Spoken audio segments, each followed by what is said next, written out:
Hello दोस्तों, स्वागत है आप सभी के आपके अपने YouTube channel Angad coaching centre में। तो आज की इस वीडियो में हम लोग पढ़ेंगे क्लास 10th मैथ 40 ऑब्जेक्टिव प्रश्न, ठीक है ना। तो ये जो है आपका NCERT का निचोड़ लिया गया है यहाँ पे, तो जो कि आपका MCQ 40 प्रश्न रहेंगे यहाँ से, ऑल वेरी इंपॉर्टेंट क्वेश्चन। या इसमें जितने भी क्वेश्चंस आज इस वीडियो में करेंगे दोस्तों, ये बिल्कुल आपके लिए इंपॉर्टेंट होंगे। जो भी लड़के जैक से हैं यानी कि झारखंड से हैं, तो इस वीडियो को देखना ना भूलें, क्योंकि आपके बोर्ड एग्जाम में यानी कि 16 अप्रैल को जो मैथ का जो एग्जाम होगा दोस्तों, यहीं से पूछा जाएगा। और ये 100% ग्रांटेड, हम इस बात को लिखित दे सकते हैं और कह सकते हैं। इसलिए इस वीडियो को देखना ना भूलें और अपने दोस्तों में, अपने जो भी साथी संगत है सभी में इसको शेयर करें, है ना, ताकि उसको भी आपके साथ साथ फायदा हो सके। ओके, आइए थोड़ा सा हम कुछ एग्जाम का टर्म को जान लेते हैं दोस्तों। देखिए इस बार कुछ पैटर्न में चेंज हुआ है। तो पैटर्न में क्या चेंज हुआ है दोस्तों, इस बार जो एग्जाम होना है फर्स्ट टर्म और सेकेंड टर्म में होना है, ठीक है ना। तो फर्स्ट टर्म में आपका ऑब्जेक्टिव 40 प्रश्न रहेगा, ओके, जिसका समय 90 मिनट का दिया जाएगा, यानी 1.5 घंटा का दिया जाएगा, ठीक है ना। और सेकेंड टर्म जो होगा आपका सब्जेक्टिव होगा, जिसमें 19 प्रश्न रहेगा, जिसमें कि आपको 13 या 14 प्रश्न को बनाना है। ओके, इस प्रकार से आपका ऐच्छिक लेवल पे क्वेश्चन दिया जाएगा। तो सारी चीज़ को आपको हम इस वीडियो में क्लियर करने वाले हैं, इसलिए वीडियो को छोड़ के ना भागे। ओके, और इसमें भी आपको 90 मिनट का समय दिया जाएगा। अगर टोटल समय का बात किया जाए तो 3 घंटा 15 मिनट आपको समय दिया जाएगा। तो इस 3 घंटे में आपको करना क्या है दोस्तों, तो देखिए इसमें 3 घंटे में 2 भाग कर लीजिए। इधर 1.5 घंटा हो गया और इधर भी 1.5 घंटा हो गया। जो 15 मिनट आपके पास जो समय बच गया दोस्तों, इस 15 मिनट में आपको क्वेश्चंस को पढ़ना है। जैसे आप इन करेंगे हॉल में, एग्जाम हॉल में जैसे जाएंगे तो आपको क्वेश्चन जब मिलेंगे, सबसे पहला काम आपका 15 मिनट समय देना है क्वेश्चन पढ़ने के लिए। उसके बाद फिर आप स्टार्ट करेंगे। ओके, तो इस प्रकार से हमारे जैक बोर्ड में कुछ इस प्रकार से होने वाला है ना, जो कि ये फर्स्ट टाइम है, ऐसा कभी नहीं हुआ था। और ये चीज़ आपको थोड़ा सा पता भी होना चाहिए, तब जा कर के आप एग्ज़ाम में कुछ अच्छा कर सकते हैं, ठीक है ना। तो हमारे चैनल पे जो भी पहली बार विजिट कर रहे हैं, चैनल को सब्सक्राइब कर दीजिए और लाइक कर दीजिए वीडियो को, और अपने दोस्तों में शेयर कर दीजिए, है ना। तो आइए अब हम शुरू करते हैं। तो इस प्रकार से आपके पास प्रश्न रहेगा दोस्तों बोर्ड एग्जाम में। हम टोटल, है ना, चैप्टर बाय चैप्टर लिए हैं, यानी 1 से लेकर के 15 तक, शुरू से अंत तक आपको इस वीडियो में मिलने वाला है। इसलिए वीडियो को आप बिल्कुल स्किप ना करें और छोड़ के नहीं भागे। आइए हम लोग शुरू करते हैं यहाँ से 1 नंबर से। देखिए दोस्तों, 1 नंबर में लिख रहा है, निम्न में से 140 का अभाज्य गुणनखंड के गुणनफल कौन है, ठीक है ना। इस प्रकार से तो मैं आपको बता देता हूँ एक चीज़, आप घबराइए नहीं। देखिए इस 140 के जगह पे कभी कभी 120 पूछ देता है, 160 पूछ देता है, 180 पूछ देता है, कुछ भी आ सकता है, ठीक है। इस डिजिट के जगह पे कुछ भी आपको चेंजिंग मिलेगा, लेकिन आपको रूल नियम जो भी कंसेप्ट है इसी प्रकार से अप्लाई करना है, जैसा कि अभी हम आपको बताएंगे, ठीक है ना। तो आपको क्या कह रहा है, अभाज्य गुणनखंड, तो इसका LCM लेंगे, जैसे कि आप छोटी क्लास में पढ़े होंगे। 140 लास्ट में 0 है तो 2 से लगाएंगे, 2 7 14, 0 हो गया। फिर 2 से लगाएंगे, 2 3 6, एक शिफ्ट इधर हो गया, कितना हो गया 5, यानी सॉरी 10 ये कितना होगा 5 दूनी 10, फिर यहाँ पे 5 से फिर यहाँ पे 7 हो जाएगा। तो ये चीज़ क्या हो गया, बाहर में आपका अभाज्य संख्या आ गया, ठीक है ना। तो यहाँ पे इसी चीज़ को लिखेंगे 2 गुना 5 गुना 7, ठीक है। देखिए यहाँ पे 2 बार आ रहा है, इसलिए लिख सकते हैं 2 पे पावर 2, है ना, क्योंकि यहाँ भी पावर में 1, यहाँ भी पावर में 1, बेस सेम है, बेस उतर गया, ये पावर दोनों क्या हो गया, ऐड हो गया। यहाँ पे आपका क्या है 5 गुना 7, ये दोनों अकेले हैं। तो देखिए ऐसा चीज़ कहाँ पे आ रहा है आपका, तो A नंबर में आ रहा है, तो इसके लिए आपका ऑप्शन क्या जाएगा, A जाएगा, ठीक है ना। तो अब बढ़ जाते हैं दूसरे प्रश्न की ओर, जो है आपका यहाँ पे इस प्रकार से, किसी बहुपद P ऑफ X के लिए y बराबर, ठीक है ना, तो y बराबर P ऑफ X का ग्राफ दिया गया है, जिससे शून्यकों की संख्या ज्ञात करना है। ओके, देखिए सॉरी यहाँ पे हम फिगर बनाना भूल गए, कोई दिक्कत नहीं है, लेकिन आपको इस प्रकार से रहेगा एग्जाम में। तो देखिए ये जो खड़ी लाइन है ना, तो इसको y बोलेंगे, इसको x एक्सिस बोलेंगे, ठीक है। और ये आपका क्या कहलाएगा दोस्तों, मूल बिंदु कहलाएगा, है ना। तो मूल बिंदु में जो कोऑर्डिनेट होता है 0 0 होता है, ठीक। अगर मान के चलिए इस प्रकार से कुछ अगर आपके पास क्वेश्चन रहेगा, है ना, इसमें आपको बताना है कि इसमें कितना शून्यक है, किसमें, एक्स अक्ष में। किसमें दोस्तों, एक्स अक्ष में। कहाँ पे कट कर रहा है, 1 बिंदु 2 बिंदु 4 बिंदु 3 1 4, ठीक है। तो यहाँ पे लिखेंगे p of x equal to 4। शून्यकों की संख्या कितना हो गई 4, तो 4 इसमें कहाँ पे है आपका डी में है, तो डी जाएगा। यानी कि इस तरह से आपका कुछ भी आ सकता है, ये कोई ज़रूरी नहीं है कि हम जो बता रहे हैं यही चीज़ आएगा, नहीं, कंसेप्ट को समझना हो सिर्फ आपको, ठीक है ना। आइए अब हम लोग बढ़ जाते हैं आगे, जो है आपका 3 नंबर का प्रश्न दोस्तों। तो 3 नंबर में आपका है tan 18 डिग्री बटे cot 72 डिग्री का मान क्या है ना।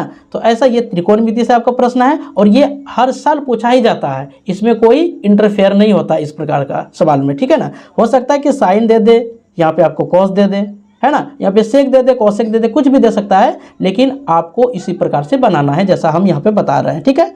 इसको जब करेंगे हम तो tan 18 डिग्री किसी एक को चेंज कर सकते हैं, अगर मेरा मर्जी किसको चेंज करेंगे तो इसको सेम रखेंगे, अगर इसको चेंज करेंगे इसको सेम रखेंगे, ठीक है ना। तो इसको हम चेंज नहीं कर रहे हैं, चेंज किसको करना है कॉट को, तो कॉट को यहाँ पे लिखेंगे कॉट 90 माइनस, देखिए इस 90 में कितना घटाएंगे जो कि 72 बचेगा, तो आपको कहीं ढूंढने नहीं जाना है। ऊपर में कितना है दोस्तों 18, तो यहाँ पे 18 लिख दिए, ठीक है ना। तो 90 में 18 घटाने के बाद 72 मिलेगा। हाँ, तो अब देखिए यहाँ पे क्या होता है, ये चीज़ हो गया आपका tan 18 डिग्री और कॉट का उल्टा क्या होता है दोस्तों, अगर 90 डिग्री भी इसको उल्टाएंगे तो ये हो जाएगा आपका tan। थीटा के जगह पे कितना आ गया 18, देखिए सेम सेम आ गया ना, tan 18 बटे tan 18, कट करके क्या हो जाएगा 1 हो जाएगा, तो इसका आंसर 1 हो गया, ठीक है। और एक चीज़ आपको बता देते हैं, यहाँ पे आपको हो सकता है कि इस प्रकार से भी दे सकता है बोर्ड एग्जाम में, tan 18 degree minus cot 72 degree, ये चीज़। चलिए इसको भी हम चेंज करते हैं, tan 18 माइनस कॉट 90 माइनस यहाँ पे कितना लिखेंगे जो कि 72 बचेगा, तो 18, इस 18 को दे देंगे, तो tan 18 माइनस इसका उल्टा tan 18, थीटा की जगह पे 18, कट करके अगर इसको कटाएंगे घटाएंगे तो क्या होगा 0 हो जाएगा। कुल मिला के कहना ये हुआ, अगर बटे में इस प्रकार से प्रश्न दिया रहेगा तो उसके लिए आपको एक सेलेक्ट करना है, ठीक है ना। अगर माइनसों में दिया रहेगा माइनस में, तो उसके लिए 0 चुनना है, क्या चुनना है आपको 0, जैसा कि अभी हमने दोनों चीज़ को देखे, ठीक है ना। तो इस प्रकार से वीडियो मज़ेदार होने वाला है ना, इसलिए छोड़ के आपको जाना नहीं, अंत तक बने रहे, आपका ज़िंदगी का सवाल है दोस्तों, ठीक है ना। दूसरी बात है यहाँ पे 4 नंबर में टी स्क्वायर माइनस 15 का निम्न में से शून्यक क्या है, तो शून्यक निकालना है आपको, क्या निकालना है शून्यक। तो यहाँ पे देखिए इस प्रकार से हो सकता है, टी के जगह पे कुछ भी दे सकता है, एस कुछ भी दे सकता है इस प्रकार से, टी स्क्वायर माइनस 15, अगर इसका शून्यक चाहिए तो यहाँ पे हम 0 लिखेंगे, तो टी स्क्वायर बराबर, ये पक्षांतर जब होगा ये माइनस उधर जाएगा तो क्या होगा प्लस में 15, नहीं तो ये आपका क्या है ये अभी आपका स्क्वायर है, जैसे ये पक्षांतर होगा तो क्या हो जाएगा दोस्तों, ये आपका क्या बन जाएगा रूट बन जाएगा इस प्रकार से, इसके अंदर में 15 आएगा। अगर 15 का रूट बाहर करेंगे तो इसका आंसर क्या हो जाएगा दोस्तों, इस प्रकार से हम प्लस माइनस पे इसको लिख सकते हैं, किस में लिख सकते हैं प्लस माइनस में 15 को लिख सकते हैं। तो इस प्रकार से आपका जो आंसर निकल के आएगा माइनस रूट 15 और फिर प्लस रूट 15, इस प्रकार से देखिए माइनस रूट 15 और प्लस रूट 15 कहाँ पे है, तो यहाँ पे आपका है, तो ऑप्शन नंबर बी जाएगा। कोई दिक्कत है, कोई दिक्कत नहीं है। अगर यहाँ पे 25 होता तो 25 का वर्गमूल क्या होता 5 होता, प्लस माइनस में 5 हो जाता, क्योंकि ये 15 आपका रूट से बाहर नहीं जाएगा, इसलिए हमको रूट में ही इसको रखना पड़ा, ठीक है ना। आइए अब हम लोग करते हैं 5 नंबर के प्रश्न को।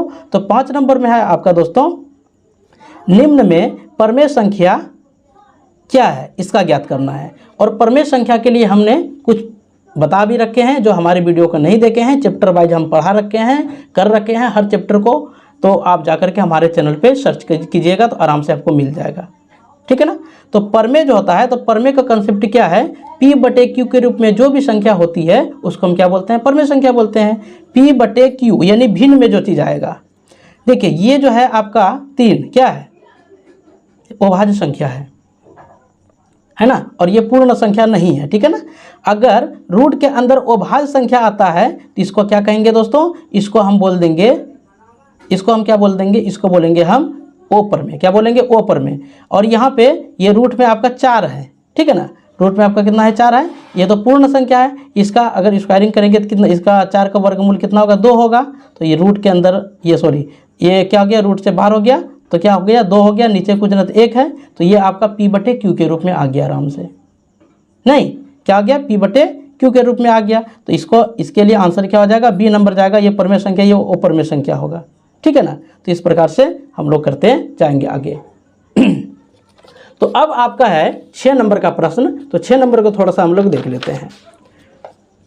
तो 6 नंबर में दोस्तों आपका क्या है, द्विघात बहुपद में x² प्लस 7x प्लस 10 के शून्य का गुणनफल निकालना है, ठीक है। देखिए आपको स्टैंडर्ड फार्मूला पता होगा, ax² plus bx plus c बराबर 0। ये तो यहाँ पे देखिए a के जगह पे कुछ नहीं तो 1 छिपा हुआ है, ठीक है। तो लिखेंगे a बराबर कितना 1, b के जगह पे कुछ नहीं तो क्या है दोस्तों 7 है, लिखेंगे b बराबर 7। c के जगह पे कुछ नहीं तो क्या है दोस्तों 10 है ना, लिखेंगे c बराबर 10।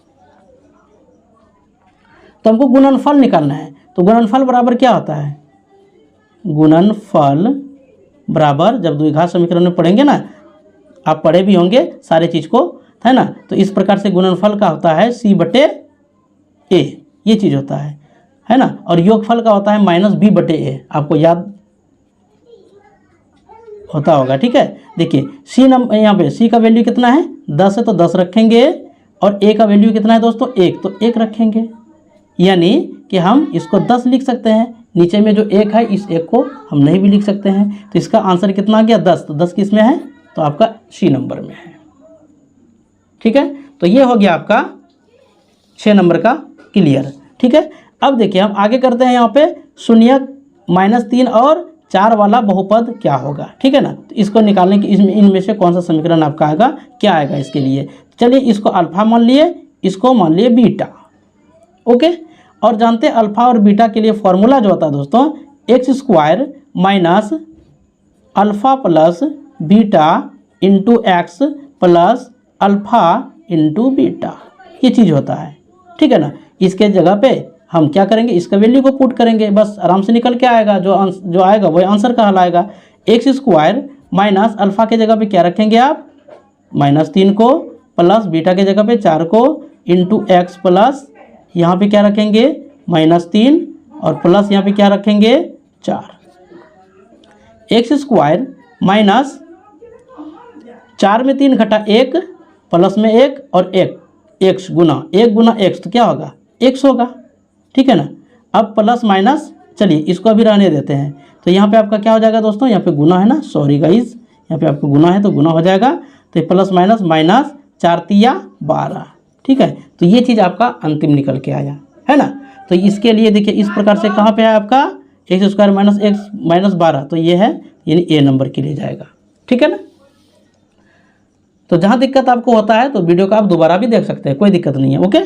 अब हमको इसमें निकालना है कि यहाँ पे यानी कि ये जो आपका समीकरण है, इन समीकरण से हमको पता करना है कि इनमें से क्या है, ये वो द्वितीय हल होगा कि वो परिमित रूप से अनेक हल होगा। आपने सारणी में पढ़ा ही होगा 3.1 में, ठीक है। a1/a2 बराबर b1/b2 अब बराबर c1/c2। यदि इस प्रकार से रहता है दोस्तों तो इसको हम बोलते हैं वो परिमित रूप से अनेक हल। अगर ये बराबर 2 बराबर 1 बराबर नहीं तो ये कोई हल निकाल आएगा, है ना। आइए हम इसको करते हैं। यहाँ कुछ नहीं तो 1 है यहाँ, है ना। तो यहाँ पे लिखेंगे a1 बराबर आपका कितना 1, और b1 बराबर कितना होगा 2, c1 बराबर कितना हो जाएगा 5, a2 बराबर कितना हो जाएगा, इसमें आते हैं -3, b2 बराबर कितना हो जाएगा -6, और c2 बराबर कितना हो जाएगा यहाँ पे, तो आपका निकल के आएगा यहाँ पे 1, ठीक है। तो इसके रूप में करते हैं तो यहाँ क्या होगा a1/a2 बराबर 1/-3, b1/b2 बराबर 2/-6, c1/c2 बराबर 5/1, है ना। देखिए तो इसको कटाने पर -1/3, ये दोनों आपस में क्या हो रहा है बराबर हो रहा है ना। यानी कि a1/a2 बराबर b1/b2 बराबर नहीं c1/c2, यानी कि इसके जैसा आ रहा है। जब इसके जैसा आ रहा है तो इसको क्या बोलेंगे हम, कोई हल नहीं। इसके लिए ऑप्शन क्या हो जाएगा, डी नंबर जाएगा आपका, ठीक है ना। तो ये वाले चीज़ को हम लोग इस प्रकार से बनाएंगे। तो आगे है आपका 9 नंबर में k के किस मान के लिए समीकरण इतना और इतना समपाती रेखाएं हैं, ठीक है ना। तो समपाती में क्या आ जाएगा दोस्तों, तीनों आपस में बराबर हो जाएगा। तो आइए इसको करते हैं। तो 1 बराबर a/, डायरेक्ट लिखते हैं a1/a2 और B1/B2 C1/C2 है ना। तो यहाँ पे क्या होगा, A1 का वैल्यू इसमें 3/6 घटाएंगे 1/2 मिलेगा। यहाँ पे तो B कितना है दोस्तों, यहाँ पे B1 माइनस में 1 और यहाँ पे कितना है माइनस में K C1, तो यहाँ पे कितना है 8, यहाँ पे C2 कितना है 16 1/2 है ना। देखिए ये चीज़ और ये आपस में क्या हो गया, बराबर हो गया। और यहाँ पे आपका क्या है, ये बराबर नहीं है तो K के साथ, तो इस प्रकार से देखिए आपका यहाँ पे क्या है 1/2 बराबर 1/K माइनस माइनस कैंसिल 1/2, ठीक है। तो ये और ये बराबर हो गया। तो हम K के साथ में इसको या तो K के साथ में इसको किसी को भी रखेंगे इस प्रकार से 1/K बराबर 1/2 है ना। तिर्यक गुना करेंगे, इसको इससे गुना, इसको इससे गुना, तो क्या हो जाएगा 1 गुना K तो K, 1 गुना 2 तो 2। K का मान कितना निकल के आ गया, तो 2 निकल के आया। कहाँ पे आपका ऑप्शन 2C में, तो C आपका सही होगा, है ना। है ना मज़ेदार, कोई दिक्कत नहीं है।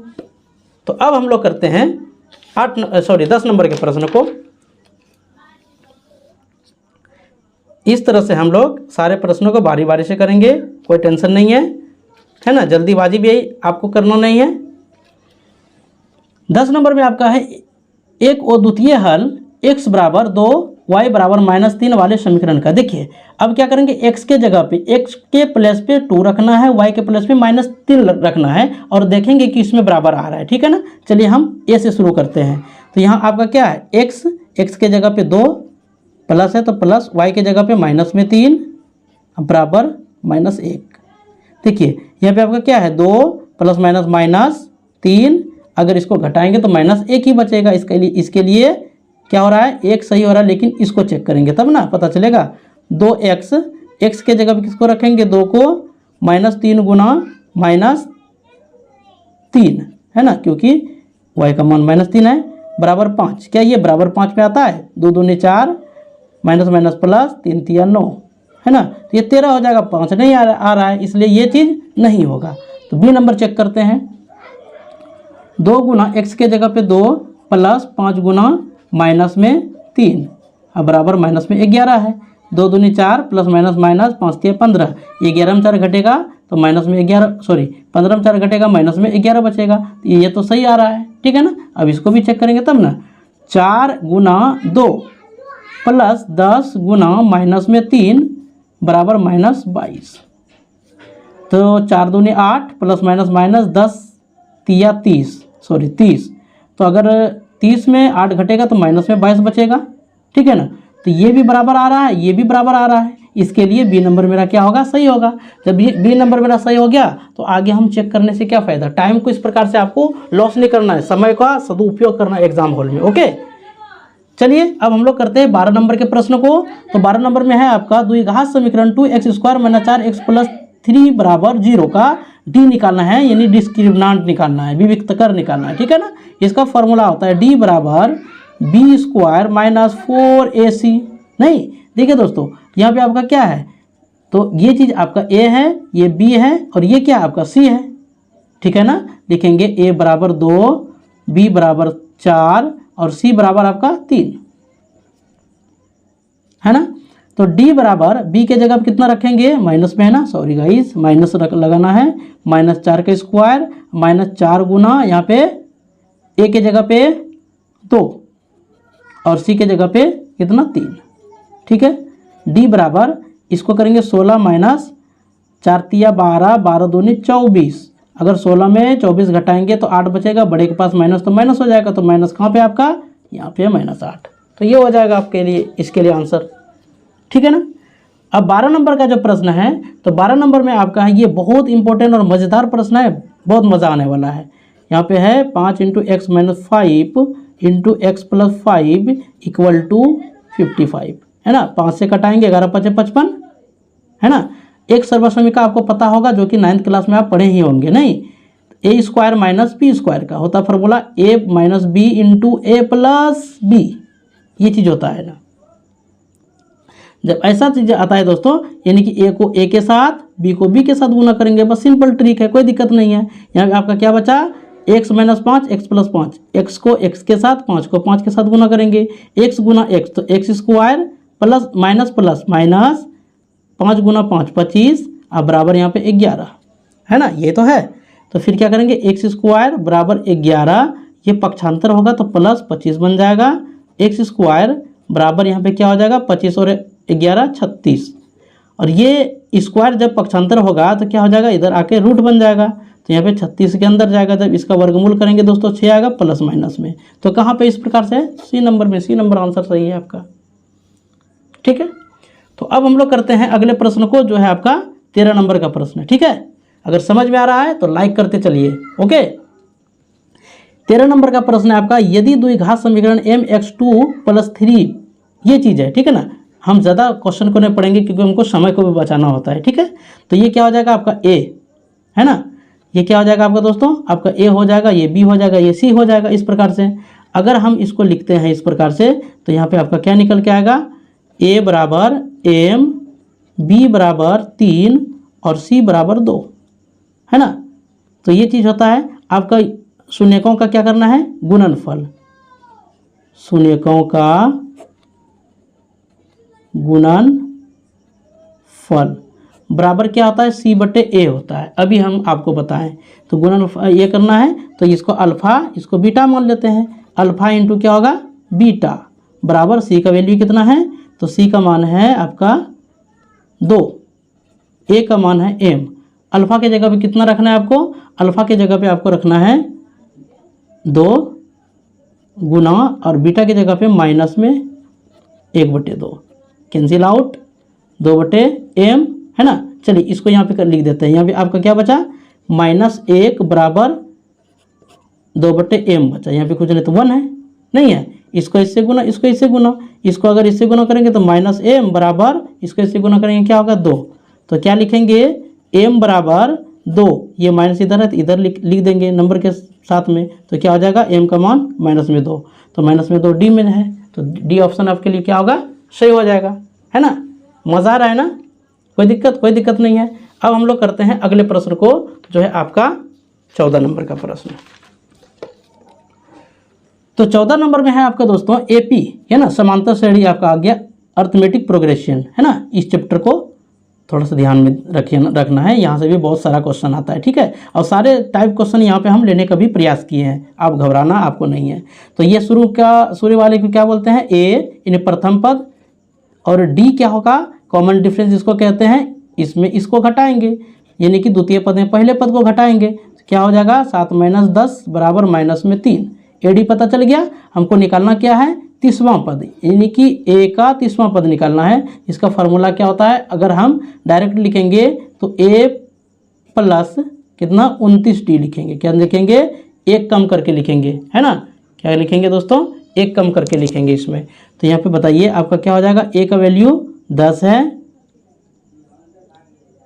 और प्लस 29, डी का मान कितना है -3, 10 प्लस माइनस 29 या 87 बराबर, इसमें इसको घटाएंगे 77 बचेगा, बड़े के पास माइनस तो माइनस, कहाँ पे है -77 सी में, सी सही जाएगा। ठीक है ना।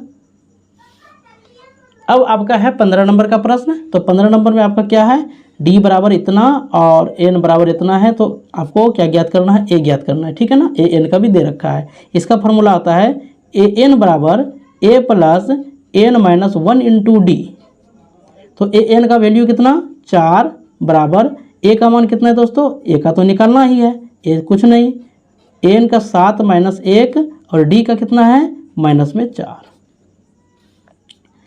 तो यहाँ पे आपका 4 बराबर यहाँ पे क्या हो जाएगा, यहाँ पे आपका हो जाएगा a plus 6 Guna -4, a plus देखिए प्लस माइनस 6 चौके 24।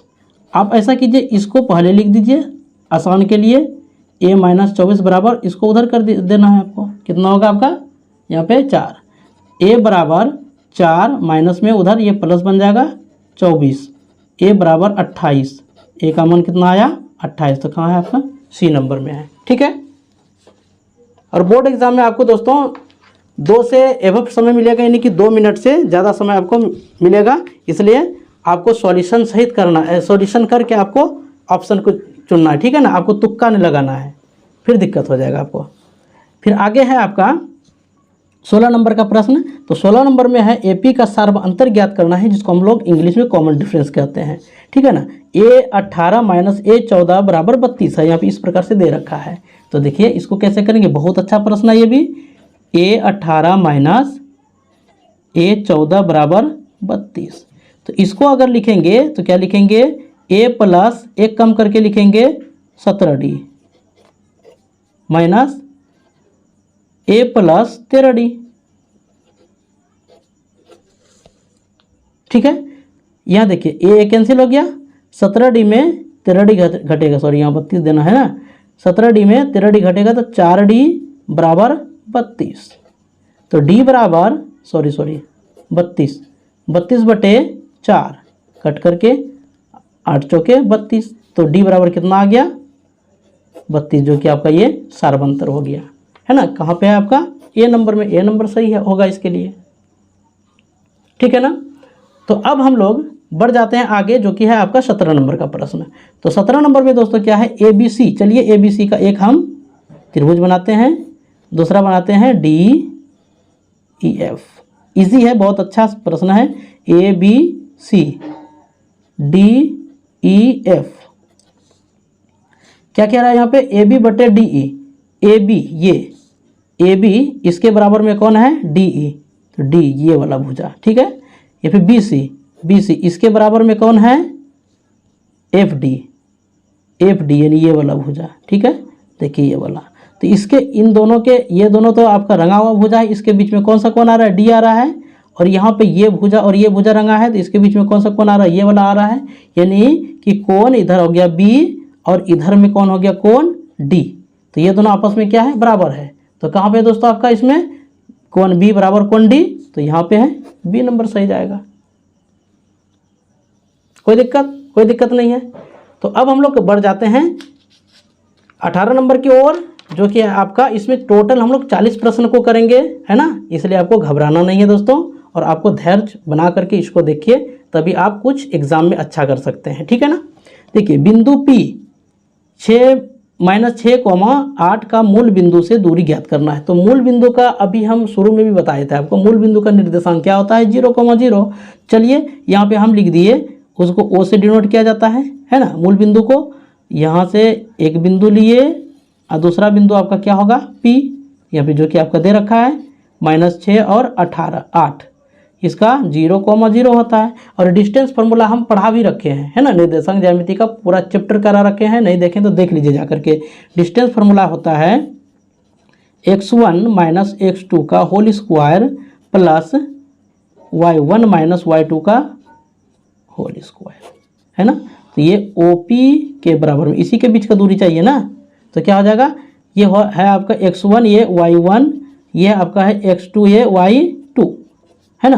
तो क्या हो जाएगा, x1 के जगह पे 0 फार्मूला से, माइनस x2 के जगह पे या माइनस में 6 तो प्लस में 6 हो जाएगा। एक फार्मूला का प्लस और एक यहाँ पे प्रश्न का प्लस माइनस, तो माइनस माइनस प्लस बन जाएगा, ठीक है ना। अब यहाँ पे स्क्वायर है तो यहाँ स्क्वायर देंगे, प्लस y का वैल्यू 0 माइनस y का मान 8। तो क्या हो जाएगा, यहाँ पे हो गया आपका 0 में 6 जोड़ेंगे तो 6 का स्क्वायर और प्लस माइनस 8 का स्क्वायर, 6 के 36 प्लस 8 64। इन दोनों को ऐड करेंगे तो 100 मिलेगा। इसका वर्गमूल, अगर इसका वर्गमूल निकालें कितना होगा दोस्तों, 10 होगा, है ना। 10 मात्रक में इस प्रकार से आएगा आपका। तो बताइए कहाँ है आपका 10, C में है, तो C नंबर सही हो जाएगा इसके लिए। कोई दिक्कत नहीं है। अब हम लोग बढ़ जाते हैं अगले प्रश्न की ओर, जो है आपका AOBC का एक आयत जिसके 3 शीर्ष ये और ये इस प्रकार से दिया है, इसका विकर्ण निकालना है ना। इसका विकर्ण का यानी कि जो 3 शीर्ष है तो चौथा शीर्ष क्या होगा वो चीज़ निकालना है आपको। इस प्रकार से आपके पास आयत रहेगा ABCD, A का नियमांक 0 3, B का 5 और 0 और O, अच्छा O तो दिए ही नहीं है, AOB नहीं, चलिए इसको ओ कर देते हैं। क्या कर दिए इसको दोस्तों, इसको ओ कर दिए। नहीं नहीं इसको करेंगे, ये तो सी है, सी आपका रहेगा ये, ठीक है ना। कुछ गड़बड़ ही लग रहा है तो यहाँ पे लिखेंगे, फिर से बताते हैं, ठीक है।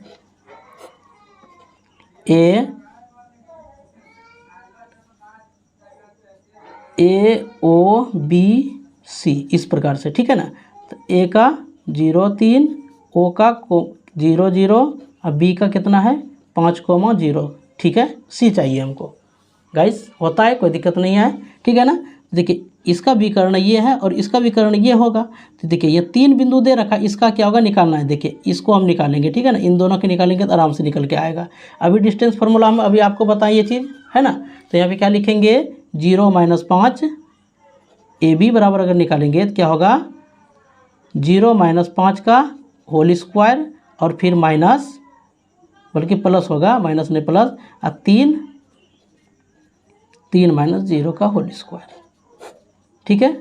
तो यहाँ पे आपका क्या हो जाएगा दोस्तों, 0 में 5 अगर घटाएंगे तो क्या होगा 5 ही होगा, माइनस से 5 का स्क्वायर प्लस 3 का स्क्वायर, ये चीज़ हो गया। 5 है 25 प्लस 3 तिया 9, कितना होगा √25 और 9 34। तो √34 कहाँ पे आ रहा है देखिए, तो सी नंबर में, सी नंबर आपका सही जाएगा, ठीक है। अब हम लोग करते हैं 20 नंबर के प्रश्न को। 20 नंबर में आपका क्या है दोस्तों, साइन थीटा बराबर इतना है तो इसमें किसका मान क्या होगा, ठीक है ना। तो अब हम लोगों को पता है, तो क्या होता है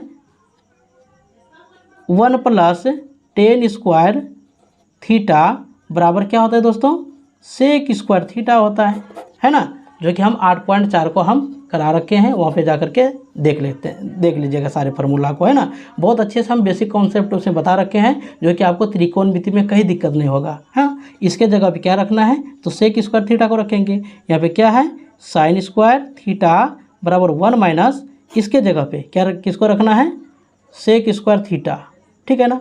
और हमें पता है सेक स्क्वायर थीटा बराबर होता है क्या, कॉसेक स्क्वायर थीटा, ये चीज़ होता है, ठीक है। तो साइन स्क्वायर थीटा प्लस इसके जगह पे क्या रखेंगे, यानी इसके जगह पे कॉस स्क्वायर थीटा बराबर, अगर इन दोनों को ऐड करेंगे क्या होगा 1 होगा, जो कि ये फार्मूला भी आपका है कहाँ पे, डी नंबर पे, ये सही जाएगा, ठीक है ना। तो अब हम लोग करते हैं अगले प्रश्न को, जो है आपका यहाँ पे 6 मीटर ऊंचे एक खंबे की छाया पर 2√3 मीटर लंबी है, तब उस समय सूर्य का उन्नयन कोण आपको बताना है, ठीक है ना। सूर्य का उन्नयन कोण, देखिए दोस्तों, जब आप हाइट एंड डिस्टेंस ये चैप्टर्स पढ़ेंगे ना, उसमें सभी में सदैव उसमें आपको समकोण त्रिभुज का ही यूज करना पड़ता है। किसका, समकोण त्रिभुज का। चलिए ये आपका ए है, ये बी है, ये सी है। यहाँ पे 90 डिग्री है, 90 डिग्री का सामने वाला कोण क्या होता है, सॉरी भुजा क्या होता है, कर्ण कहलाता है। क्या होता है, ये कर्ण होता है। ये आपका आधार हो गया और ये आपका लंब हो गया, है ना। इस प्रकार से है। तो ऊंचे, तो ऊंचा तो ये है, तो ये 6 मीटर यहाँ पे हो जाएगा। और देखिए यहाँ पे क्या दे रखा है, छाया, यानी कि ये जो मतलब खंबा है, इसका छाया तो ज़मीन पे ही इस प्रकार से पड़ेगा ना। तो यहाँ पे क्या हो जाएगा, इसका कितना मीटर, 2√3 मीटर इसका मतलब छाया का लंबाई आएगा इस प्रकार से, ठीक है ना। तो हमको क्या निकालना है, हमको निकालना है उन्नयन कोण, यानी ये कोण निकालना है कि ये कोण कितना डिग्री होगा, ठीक। तो यहाँ पे आपका क्या है, लंब बटे आधार, लंब बटे जब आधार लेंगे आपका क्या आएगा, tan आएगा। कितना आएगा, tan थीटा, इस प्रकार से। तो इसका वैल्यू 6, इसका वैल्यू कितना है 2√3 बराबर tan थीटा, है ना। यह भी इस प्रकार से आ गया। जब यहाँ पे लिखेंगे इसको हम कटा भी सकते हैं, तो क्या हो जाएगा 3। तो यहाँ आपका कितना बचा, इस 3 को किया √3 गुना √3 नहीं लिख सकते हैं, बिल्कुल लिख सकते हैं। यहाँ क्या बच गया आपका √3 से √3 कैंसिल, इधर tan थीटा। तो देखिए आप दिमाग लगाइए कि ये √3 किस में आता है, √3 आपका आता है tan 60 डिग्री में। कितना आता है दोस्तों, tan 60 डिग्री में, और बराबर इधर आपका tan थीटा है। tan से tan कैंसिल, तो थीटा बराबर क्या बचा 60 डिग्री। तो यही चीज़ आपका क्या हो गया, ए नंबर का ऑप्शन हो गया। इस प्रकार से हम लोग कर लिए, है ना। अब आगे का प्रश्न है आपका 23 नंबर। तो 23 नंबर में है, एक ऊर्ध्वाधर खंबे की परछाई खंबे की ऊंचाई के बराबर है, उन्नयन कोण क्या होगा। इस प्रकार से एक खंबा है, इसका भी क्या है, जो छाया है ना इसका भी परछाई बराबर है। तो यहाँ भी आपको उन्नयन कोण बनाना है। देखिए जब आप आगे पढ़ेंगे ना तो इस प्रकार से जो कोण रहेगा इसको अवनमन कोण कहेंगे, इसको उन्नयन कोण कहेंगे। तो हमें ये कोण चाहिए, इसका वैल्यू क्या होगा, ठीक है। तो यहाँ पे हमको ये पता करना है ABC। अभी हम आपको बताएं ये 90 डिग्री होता है, इसके सामने वाला बड़ी भुजा क्या कहलाता है, आपका कर्ण कहलाता है, ठीक है। तो ये देखिए इसका वैल्यू दे रखा है आपका कितना, कुछ नहीं दे रखा है ना। अगर मान के चलिए ये हाइट h है तो ये भी क्या है होगा आपका h ही होगा, है ना। तो क्या लिखेंगे h/h बराबर आधार बटे लंब बटे आधार लेंगे तो क्या होगा tan थीटा होगा, क्या हो जाएगा tan थीटा हो जाएगा। जब tan होगा यहाँ पे इसको कटाएंगे क्या होगा 1 बराबर tan थीटा। तो tan का किस वैल्यू में 1 आता है दोस्तों, तो 45 में आता है ना, देख लीजिएगा थोड़ा सारणी में, है ना। और ट्रिक वाला भी हम सारणी बता रखे हैं, उसको ज़रूर जाके एक बार देखिए। तो क्या हो जाएगा आपका tan 45 डिग्री में 1 का वैल्यू आता है, तो tan थीटा, tan से tan कैंसिल, थीटा बराबर 45, ये चीज़ ओके। तो अब हम लोग करते हैं अगले प्रश्न को, जो है आपका वृत्त के बराबर स्थित किसी बिंदु से खींची गई स्पर्श रेखाओं की संख्या।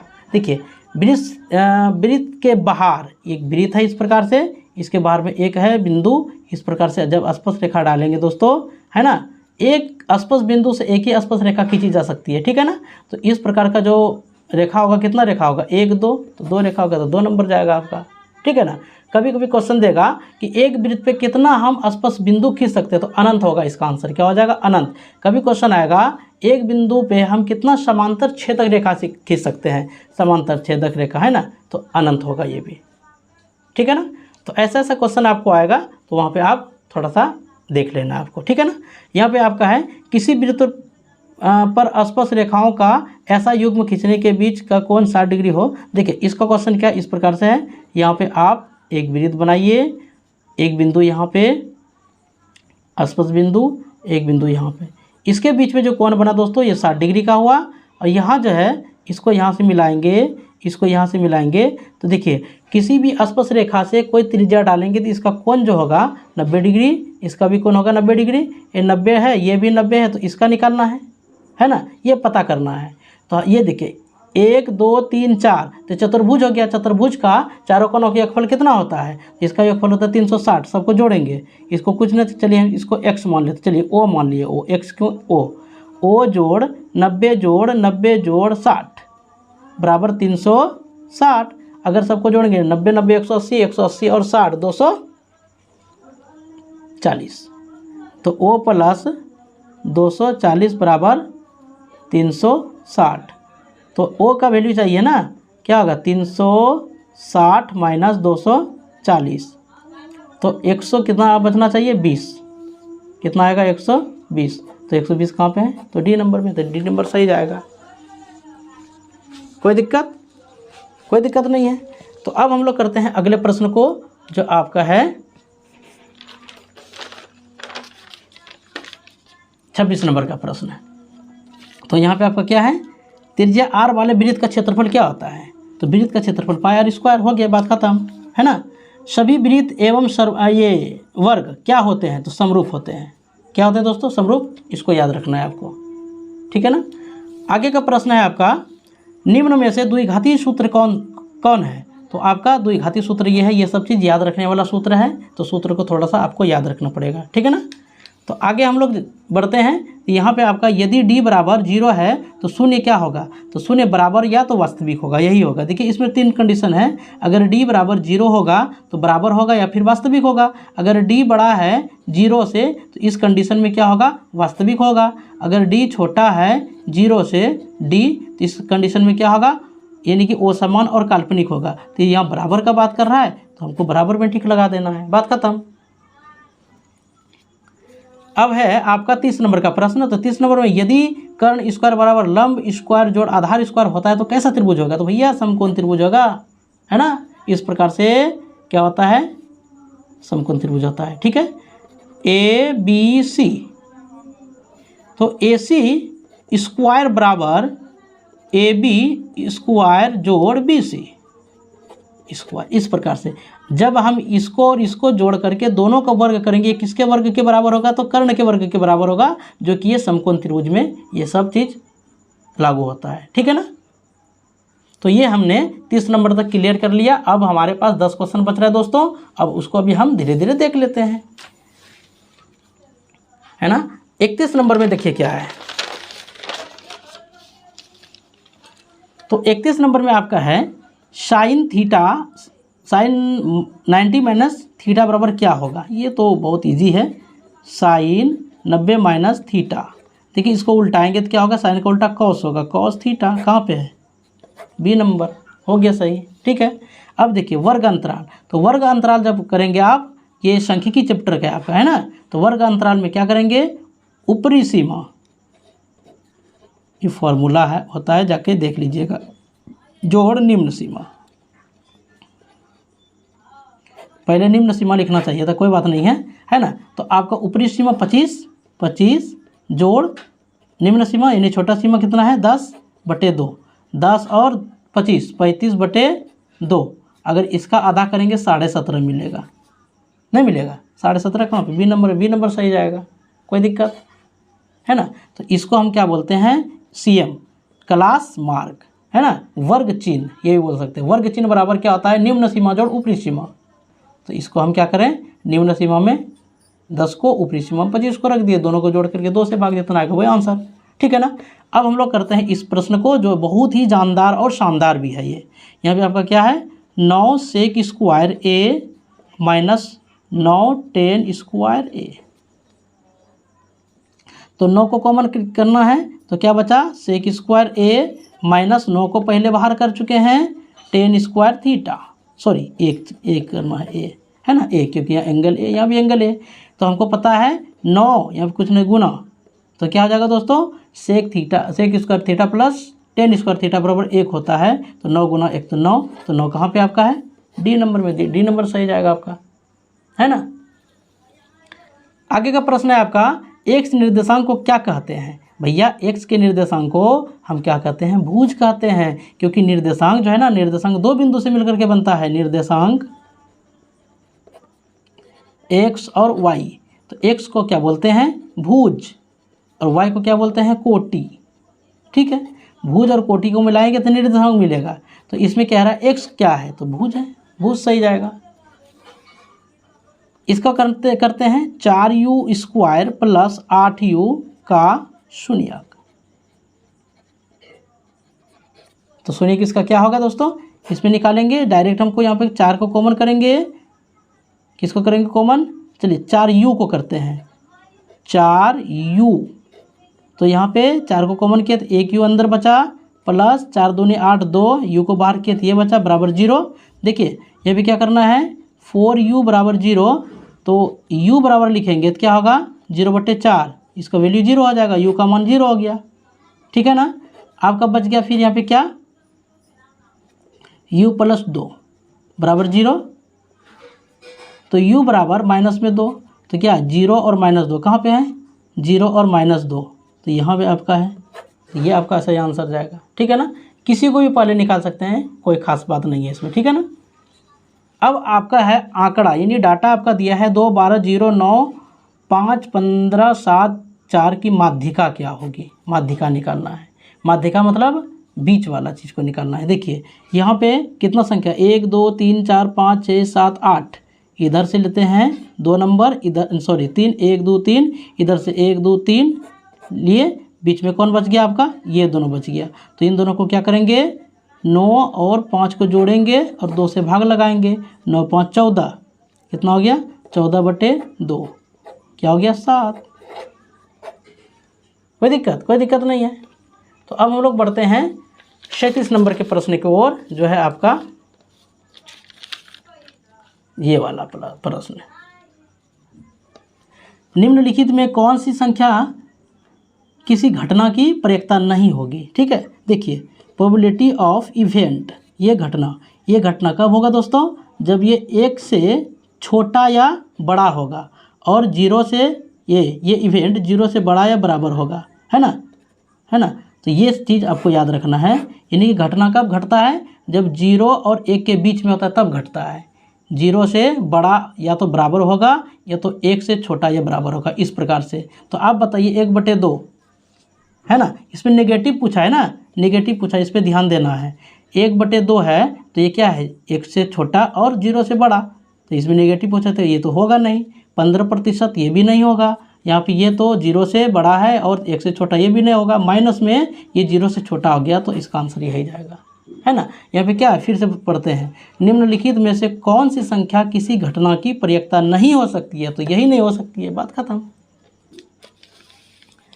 आगे है प्रश्न आपका, 52 ताशों की एक गड्डी में से एक ताश निकाला जाता है, इसका लाल रंग का तस्वीर वाला कोई पर्यकता होने, हाँ, कार्ड होने की पर्यकता क्या होगा, ठीक है ना।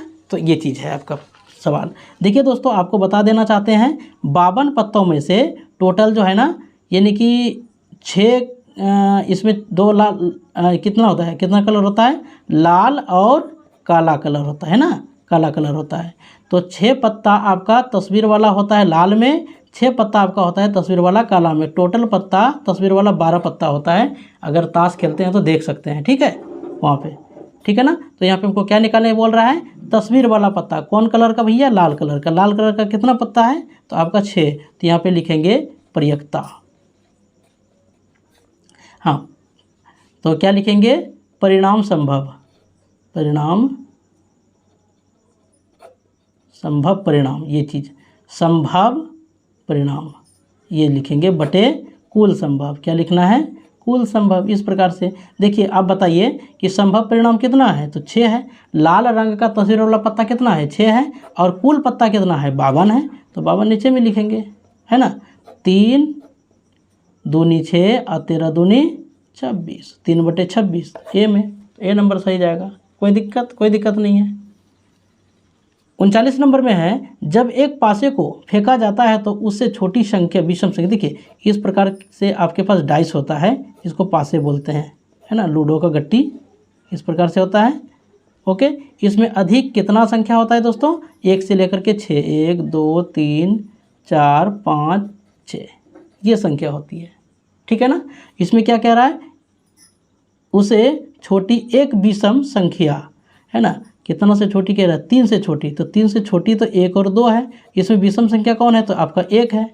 नहीं, अगर इसका पर्यकता चाहिए, इसका पर्यकता क्या लिखेंगे, है ना, संभव परिणाम, संभव परिणाम,